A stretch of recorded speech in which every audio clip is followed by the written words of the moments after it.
this lesson, we're going to divide polynomial functions. We'll do the following steps. We'll factor, cancel, simplify, and then identify the domain restrictions.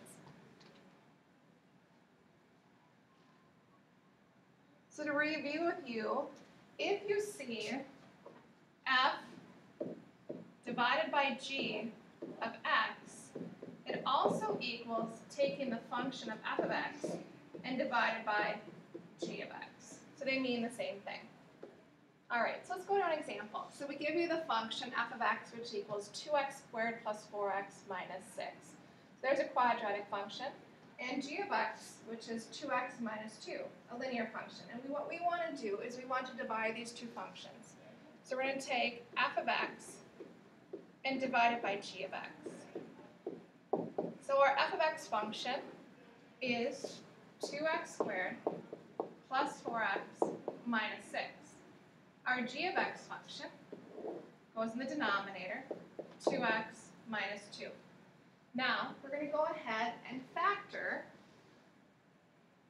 the functions. So in the numerator, I'm going to take out a 2, so I'm left with x squared plus 2x minus 3. So I'm taking out the GCF. In the denominator, it also has a GCF of 2. So I take out a 2, I'm left with x minus 1. Now, I do have to do a little bit more factoring here. This is a t-chart.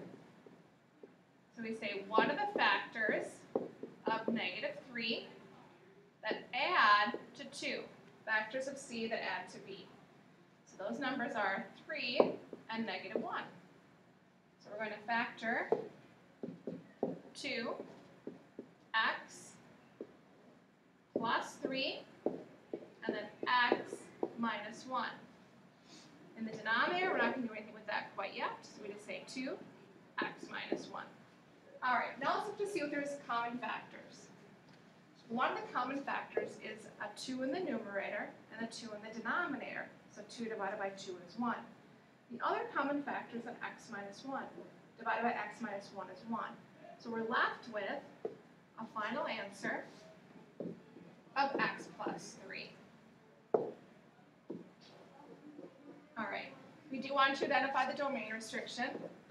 So dr for short, x cannot be. So let's head back up. It's easier to find it in factored form. So if we look up here in the denominator, we want to find out what would make that a 0 in that parentheses. So if I substitute 1 in for x, 1 minus 1 is 0. 0 times 2 is 0. So that makes it undefined. So we say our domain restriction then is x cannot be 1. All right, here's another example. Now we're going to take g and divide it by f, and we have a new pair of functions. So our g function is a quadratic. Our f function is a linear. So we put them into the g of x and f of x and dividing them. Now let's go to step 2 and we're going to factor.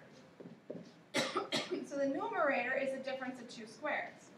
So I can factor it as x minus 2 and x plus 2.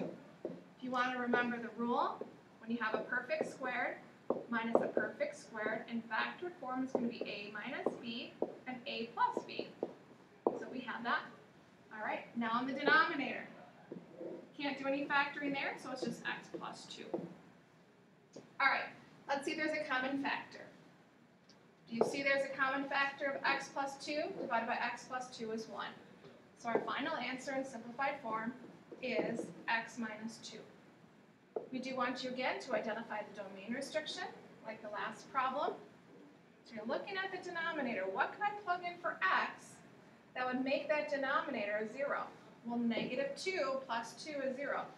So the dr, the domain restriction, x cannot be negative 2.